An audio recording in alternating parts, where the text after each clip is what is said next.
Hi friends, welcome to my channel. Now let us start our remaining part of the lesson. The boy who broke the bank. आपण मागच्या भागामध्ये पाहिलं की Mrs Bhushan ह्या mister Bhushan यांना शोधत होत्या आणि मग त्यांना विचारलं त्यांनी की व्हेअर डिड यू डिसअपिअर, कुठे गायब झाले होता. तेव्हा मिस्टर भूषण उत्तर देत आहेत आता नो वेअर, कुठेच नाही. Replied mister Bhushan, had you remain stationary in one shop I might have found you. मग तू एका जागी एका दुकानात असतेस का की मी तुला शोधू शकलो असतो, असं मिस्टर भूषण हे मिसेस भूषण यांना म्हणतायत की तू एका जागी थांबत नाहीस. इथं स्टेशनरी या शब्दाचा अर्थ आहे स्टेबल, स्थिर. Had you remain stationary in one shop, तू एका दुकानात असतेस का तर मी शोधू शकेल. But you go from one shop to another like a bee in a flower garden.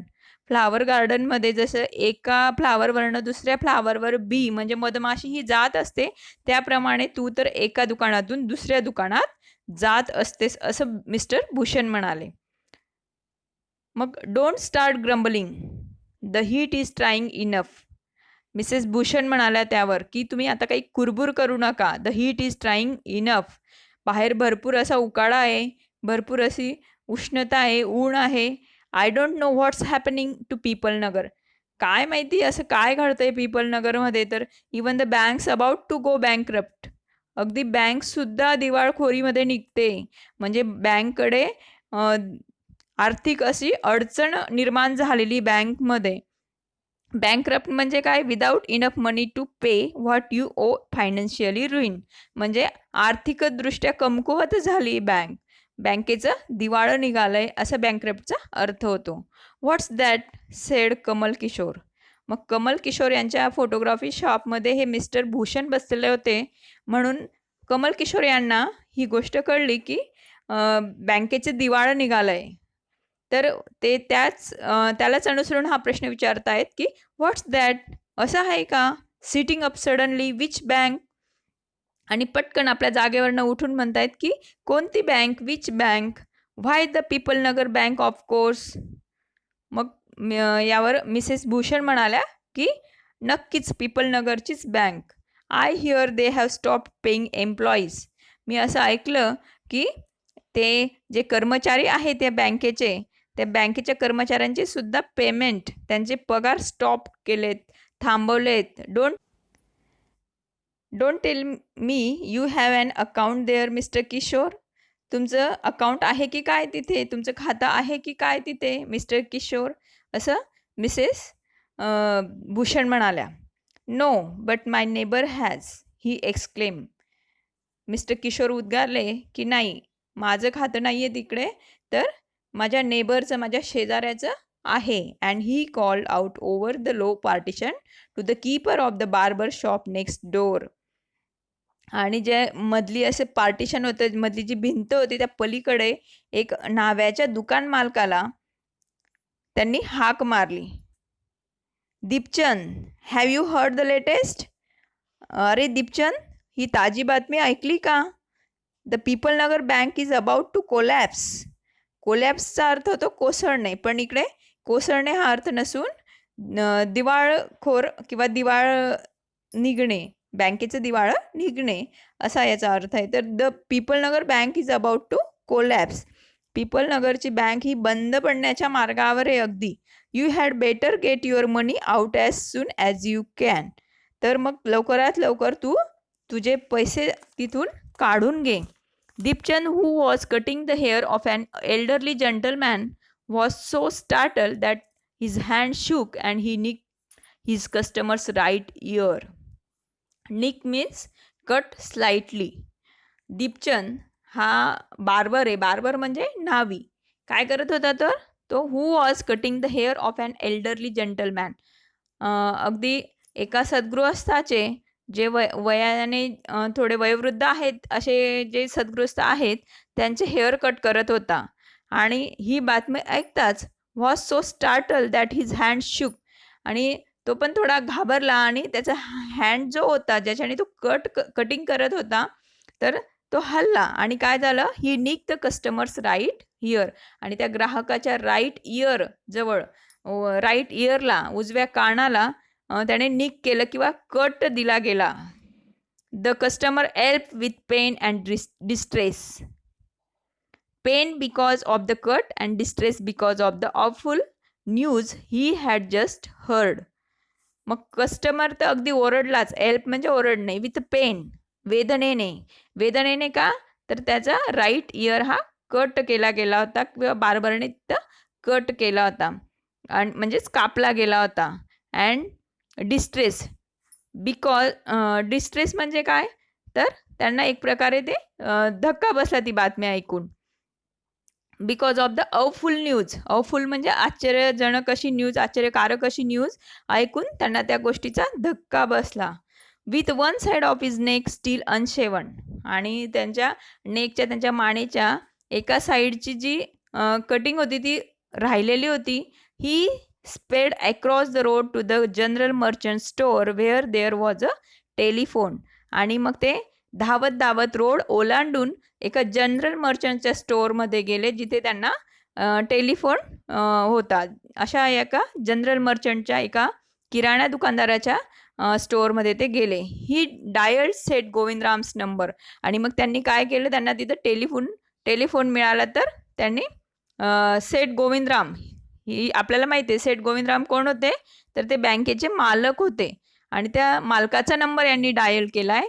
The Seth was not at home, आणि सेठ गोविंदराम हे घरी नव्हते. Where was he then, the Seth was holidaying in Kashmir. मग कुठे आहेत ते, तर सेठ कुठे होते, Seth was holidaying in Kashmir, म्हणजे काश्मीरमध्ये सुट्ट्या मनवायला ते गेलेले होते. Oh was that so. मग त्यांनी त्या फोनवर बोलताना विचारलं, असं आहे का. The elderly gentleman did not believe it, आणि हा जो सद्गृहस्थ होता त्यांना याच्यावर विश्वास बसला नाही की ते काश्मीरला गेले सुट्ट्या मनवायला. He hurried back to the barber shop and told Deepchand, आणि परत बार्बरच्या शॉपमध्ये ते आले आणि दीपचंदला म्हणाले, द बर्ड हॅज फ्लोन, पंछी उड गया, मतलब हा पक्षी उडून गेला. सेठ गोविंदराम हॅज लेफ्ट टाऊन, सेठ गोविंदरामने हे बँकेचं दिवाळं निघालं म्हणून पळून गेला सेठ गोविंदराम, असं हा सद्गृहस्थ म्हणू लागला. Definitely it means a collapse, आणि नक्कीच बँकेचं काय निघालंय म्हणे, दिवाळं निघालंय, बँक काय झाली आहे, बंद पडण्याच्या मार्गावर आहे.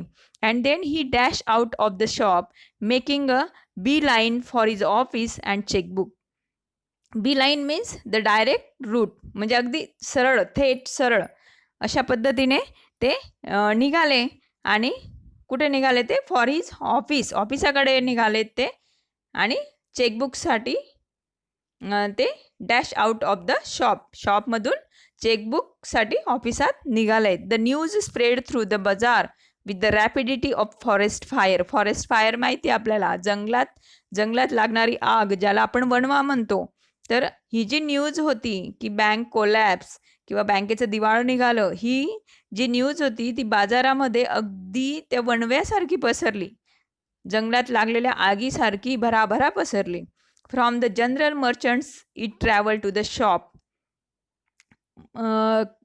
circulated amongst the customers and then spread with them in various directions to the beetle seller, the tailor, the free vendor, the jeweler, the beggar sitting on the pavement. पहा मग ही न्यूज कुठून कुठे पसरली. The news spread through the bazaar with the rapidity of forest fire. आपण पाहिलंच की ही जी news होती ती वणव्याप्रमाणे पसरली, आगीप्रमाणे, जंगलातल्या आगीप्रमाणे ती पसरली. From the general merchants it travel to the shop. तर मग ही जनरल मर्चंट म्हणजेच किरकोळ असे व्यापारी जे आहेत त्यांच्या दुकानापासून कुठपर्यंत पोचली ती, तर from the general merchants it travel to the shop. जे किरकोळ व्यापारी होते त्यांच्या दुकानांपासून तर दुसऱ्या दुकानांपर्यंत, सर्क्युलेटेड अमंग्स द कस्टमर्स, त्याचबरोबर गिराहिकांपर्यंत, and then spread with them in various directions, वेगवेगळ्या दिशांमध्ये, एका गिराहिकाकडून दुसऱ्या गिराहिकाकडे, एका शॉपमधून दुसऱ्या शॉपमध्ये, एका शॉपमधून दुसऱ्या गिराहिकांकडे, अशा प्रकारे टू द बीटल सेलर, अगदी पानवाल्यापर्यंत, परत तिथून द टेलर, शिंप्यापर्यंत, द फ्री वेंडर, जे किरकोळ विक्रेते त्यांच्यापर्यंत, द ज्वेलर, ज्यांचं ज्वेलरी शॉप आहे त्या तिथून परत द बेगर, अगदी भिकाऱ्यापर्यंत ही न्यूज पोहोचली. The beggar sitting on the pavement, जो एका फुटपाथवर बसणारा असा भिकारी होता त्याच्यापर्यंत सुद्धा ही न्यूज येऊन पोहोचली.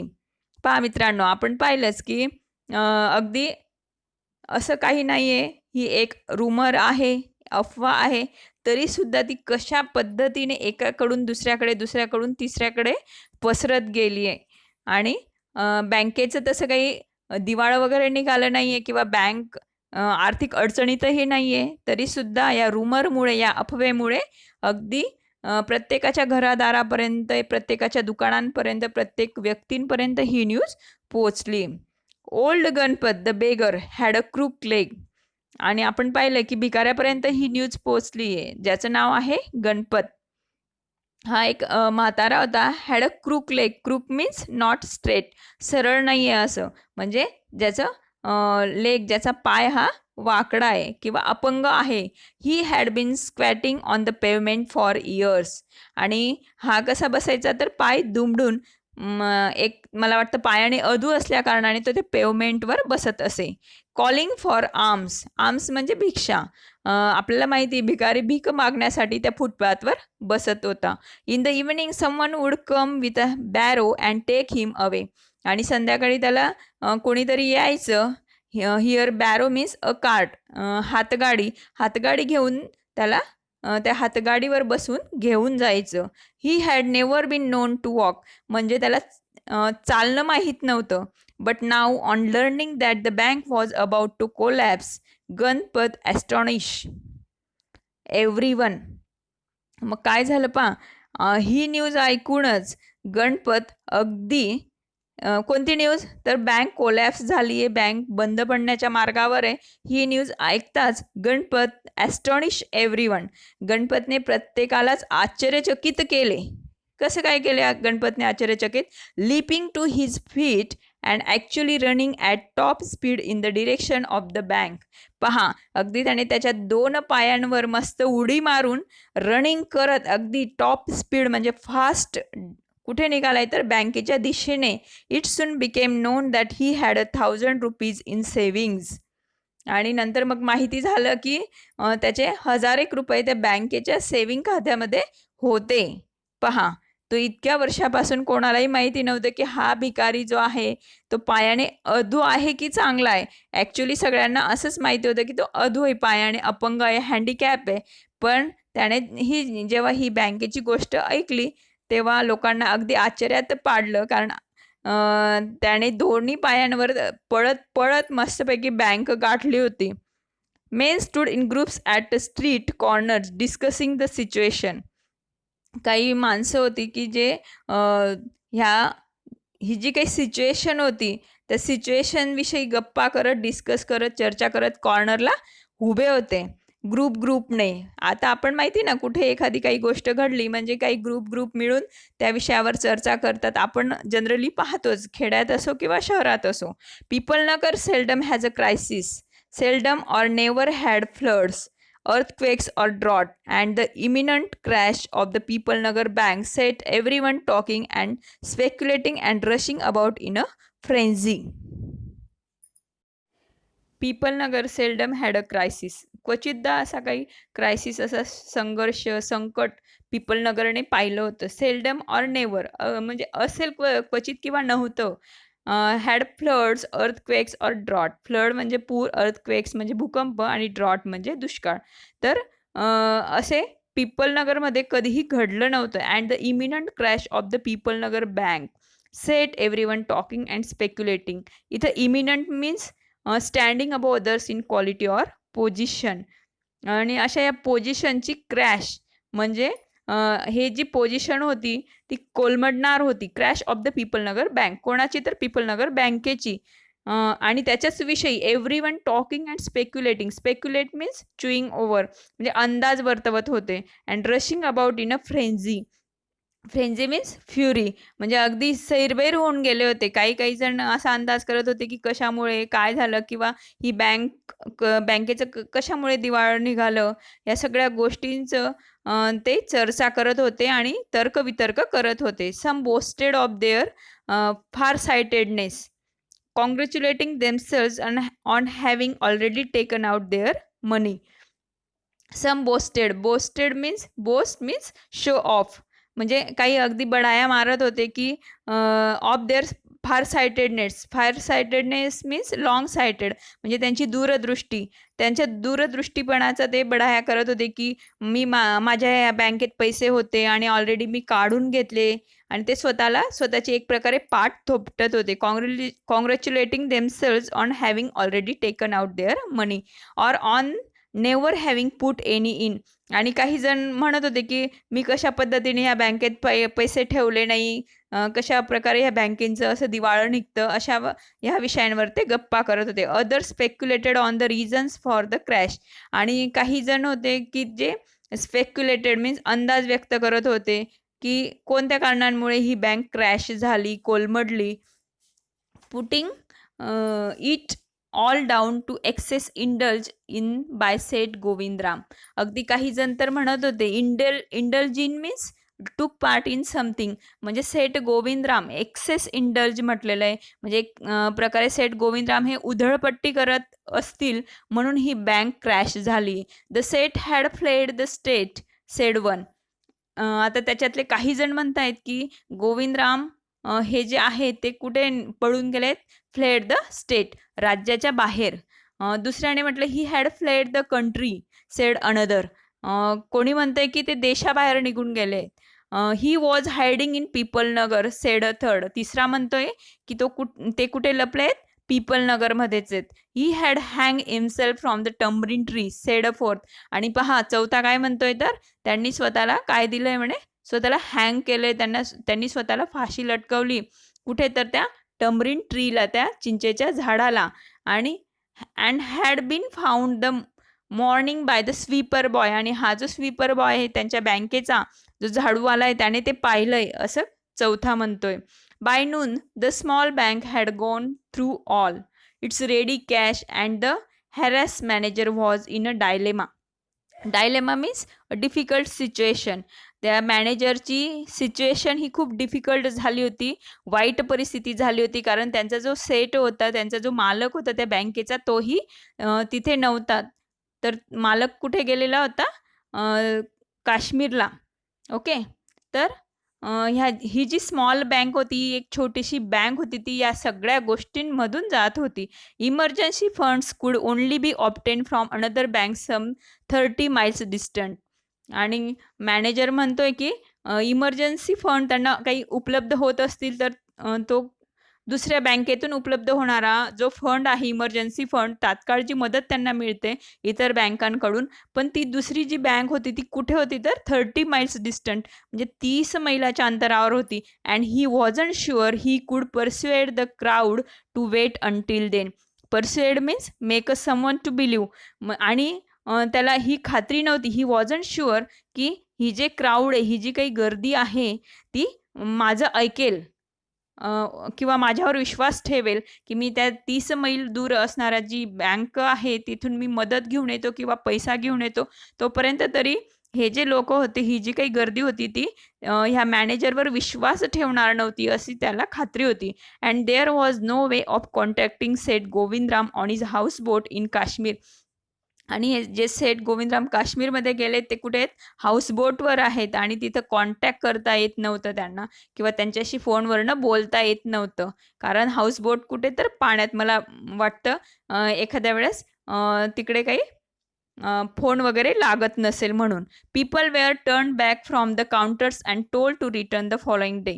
आणि मग मॅनेजरने, तिथल्या जे कर्मचाऱ्यांनी त्या लोकांना सांगितलं की काउंटर्सवरनं तुम्ही त्यांना काउंटर्सवरनं दूर केलं गेलं आणि सांगितलं गेलं की तुम्ही आता नेक्स्ट डेला या किंवा उद्या या. They did not like the sound of that. आणि ही जी लोकं होती जी पैसे मागायला त्यांची ठेव परत घ्यायला आलेले होते, ते म्हणतायत ते काही ह्या गोष्टीला ते तयार नव्हते. And so they gathered outside. आणि मग त्यांनी कुठे गर्दी जमवली? काउंटरवरनं ते निघालेत आणि बाहेर गर्दी जमवली. On the steps of the bank shouting, give us our money. आणि त्या बँकेच्या पायऱ्यावर उभे राहून ते ओरडतायत की गिव्ह अस अवर मनी, आमचे जे पैसे आहेत ते आम्हाला परत द्या, or we will break in. आणि तुम्ही जर पैसे परत करत नसणार तर आम्ही काय करणार आहेत? ही बँक तोडू.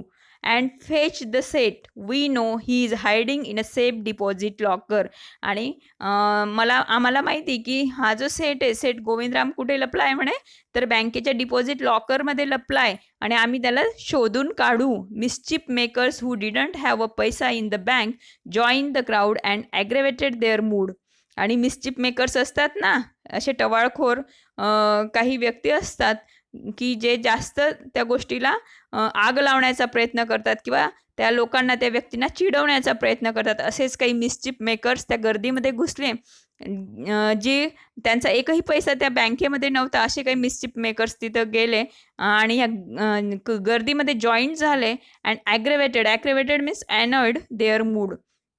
आणि ज्यांचा पैसा होता त्यांचा मूड, त्यांना जास्त मूड खराब करण्याचा, म्हणजेच त्यांना चिडवण्याचा, त्या बँकेच्या विरोधात चिडवण्याचा त्यांना प्रयत्न करू लागले. The manager stood at the door and tried to placate them. आणि जो मॅनेजर होता, जो व्यवस्थापक होता त्या बँकेचा, तो दरवाजात उभा राहून ते tried to placate means stop someone from feeling angry. आणि ही जी लोक संताप करत होती कारण त्यांचा पैसा बँकेत होता आणि त्यांना असं वाटत होतं की बँक बुडाली म्हणजे आमचा पैसा देखील बुडेल, आम्हाला आमचा पैसा परत मिळणार नाही. म्हणून ते संतापात असणारी जी गर्दी होती, तर त्यांना प्लॅकेट करण्याचं, त्यांना सांत्वन देण्याचं, त्यांना शांत करण्याचं काम बँकेचा जो मॅनेजर आहे, व्यवस्थापक आहे, तो करत होता. He declare that the bank had plenty of money but no immediate means of collecting it. आणि त्यांनी डिक्लेअर केलं, त्यांनी सांगितलं सगळ्या लोकांना की बँकेकडे भरपूर पैसा आहे, प्लेंटी ऑफ मनी, भरपूर असा पैसा आहे, but no immediate means of collecting it. आणि हा जो भरपूर पैसा आहे तो कलेक्ट करण्यासाठी त्याला काही ना काही वेळ लागेल. असं इमिडिएट म्हणजे अगदी जलदरित्या तो पैसा गोळा नाही करू शकत. ही अर्ज देम, त्याने विनंती केली या लोकांना to go home and come back the next day. तुम्ही प्लीज घरी जा आणि उद्या परत या. We want it now chanted some of the crowd. आणि गर्दीतून कोणीतरी ओरडलं की आम्हाला आमचा पैसा आत्ताच हवा. नाऊ नाऊ नाऊ म्हणजे आत्ता म्हणजे आत्ताच. And a brick hurtle through the air and crash through the plate glass window of the Pipalnagar bank. आणि ब्रिक म्हणजे वीट. And a brick hurtle through the air, आणि हवेतून एक वीट आवाज करत कुठे आली? Crash through the plate glass window. त्या काचेचं जे तावदाण होतं विंडोचं, त्या विंडोच्या काचेवर ती वीट आदळली. कुठल्या? तर पीपल नगर बँकेच्या. Nathu arrived next morning to sweep the steps of the bank. आता हा नथू कोण? आपल्याला माहिती आहे, स्वीपर बॉय आहे. तर तो नेक्स्ट मॉर्निंगला, मग दुसऱ्या दिवशी कसं तरी ती गर्दी गेली असेल, पांगळली असेल, गेले असतील तो जमाव. आणि त्यानंतर दुसऱ्या दिवशी नथू सकाळी सकाळी त्या बँकेच्या पायऱ्या झाडत होता किंवा झाडायला आला तो स्वीपर बॉय. आणि त्याने काय पाहिलं? He saw the refuse and the broken glass and the stones cluttering the steps. त्याने पाहिलं रिफ्यूज मीन्स कचरा. तर त्याने अजून काय पाहिलं? द ब्रोकन ग्लास, तुटलेला काच, and the stones cluttering the steps. आणि दगडांचा खच असा पडलेला त्याने त्या बँकेच्या पायऱ्यांवर पाहिला. Raising his hands in a gesture of a horror and disgust he cried. आणि हात वगैरे, डिस्गस्ट मीन्स हेट्रेड, आणि अगदी तिरस्काराच्या भावनेने हात वर करत तो बोलत होता. तो ओरडला. He cried, hooligans, sons of donkeys, as though it isn't bad enough to be paid late. It seems my work has also to be increase. Hooligans means bully. अगदी मवाली कुठचे? Sons of donkeys. आपण म्हणतो ना तुम्हाला तर माहिती, sons of donkeys, गाढव कुठचे. As though it isn't bad enough to be paid late. माझाच अगोदर एक तर पगार होत नाहीये, माझा पगार मला लेट मिळतोय आणि अजून यांनी माझं काम वाढवून ठेवलं. My work has also be increase. He smote. Smote means make a heavy blow with a tool. He smote the steps with his broom scattering the refuse. त्याने त्याचा जो झाडू होता, ब्रूम होता, त्याने त्या पायरीवर, त्या स्टेप्सवर आदळला आणि काय झालं, जो रिफ्यूज होता, कचरा होता, तो स्कॅटर झाला, पसरला. Good morning Nathu, said the washman's boy.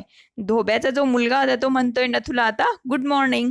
Getting down from his bicycle. बायसिकलवरून उतरतोय आणि नथूला गुड मॉर्निंग म्हणतोय. Are you ready to take up a new job from the 1st of next month. पुढच्या महिन्याच्या 1 तारखेपासून तू नवीन जॉब करायला तयार आहेस का? You will have, I suppose, now that the bank is going out of business. मला वाटतं तू तयारच असशील, कारण ही जी बँक आहे ती कुठे, आउट ऑफ बिझनेस, म्हणजे बँकेचं एक प्रकारे दिवाळं निघालं, बँक बंद होते. How is that, said Nathu. असं कसं झालं? Haven't you heard? Well, you had better wait here until half the population of Pipalnagar arrives to claim their money. चल ठीक आहे, मग तू ऐकलं नाहीस का? वेल, यू हॅड बेटर, मग एक गोष्ट अशी कर, वेट हिअर अंटिल, इथं थांब, वेट कर, वाट पा, half of the population of Pipalnagar arrives to claim their money. आणि अर्धी पॉप्युलेशन, अर्धी लोकसंख्या, अर्धे लोक या पीपल नगरचे आता अराइव्ज, आता येथे येतील, टू क्लेम देअर मनी, त्यांचा पैसा परत घेण्यासाठी. And he waved cheerfully. He did not have a bank account and sped away on his bicycle. मग त्याच्या सायकलवर मस्तपैकी राईड होत, फार होत तो आनंदाने निघून गेला. आणि मनात त्याचा असा विचार होता की माझं ठीक आहे, की चांगलं, एवढं चांगलं की माझं या बँकेत खातं नाही आहे किंवा अकाउंट नाही आहे. ह्या आनंदात तो निघाला. Nathu went back to sweeping the steps. आता नथू परत त्या स्टेप्स झाडायला गेला. मटरिंग टू हिमसेल्फ, स्वतःशी पुटपुटत. When he had finish his work he sat down on the highest step to await the arrival of the manager. आणि त्याचं काम संपवल्यानंतर तो त्या पायऱ्यांच्या उंच अशी जी वरची पायरी होती तिथं जाऊन बसला. तर बँकेचा जो मॅनेजर होता त्याची वाट पाहत तो तिथं बसला. He was determined to get his pay. आणि त्याने ठरवलं होतं, ठरवून घेतलं होतं की आज मी माझा पगार, माझे पेमेंट घेईलच. Who would have thought the bank would collapse. कोणी विचार केला होता की बँक कोलमडेल. ही सेड टू हिमसेल्फ, तो स्वतःशी म्हणाला. And look thoughtfully into the distance. आणि दूरवर असं अंतरावर पाहत तो विचार करू लागला. I wonder how it could have happened. म्हणजे त्याला आश्चर्य वाटत होतं. तो म्हणत होता की हे असं कसं घडलं. तर पहा मित्रांनो, अशा प्रकारे काही रूमर्स असतात, काही हार्मफुल रूमर्स असतात, काही हार्मलेस रूमर्स असतात. म्हणून आपण तरी या देशाचे नागरिक असल्या कारणाने किंवा आपल्या गावातील, आपल्या शहरातील अशा ज्या काही रूमर्स असतील किंवा रूमर ह्या ज्या काही अफवा आहेत त्या फैलवण्याचंही काम करू नये किंवा त्याचबरोबर त्यांच्यावर विश्वास ठेवण्याचंही आपण काम करायला नको. अशा पद्धतीने आपण एक सजगपणा दाखवायला पाहिजे. त्या अशा प्रकारे आपल्याला हा जो लेसन आहे रस्किन बॉन्ड यांचा, त्यांनी या रूमर्सविषयी ज्या खरोखर घडणाऱ्या काही घटना आहेत तशा घटनांविषयी एक सुंदर, ह्या घटनेविषयी सुंदर चित्रण केलेलं आहे. ते तुम्हाला व्यवस्थित समजलेलंच असेल. सो माय डिअर फ्रेंड्स, माझी ही व्हिडिओ तुम्हाला नक्कीच आवडली असेल. तर चला मग पटापट लाईक आणि शेअर करा माझ्या व्हिडिओला आणि त्याचबरोबर माझ्या चॅनलला सबस्क्राईब पण करा. Okay, thank you.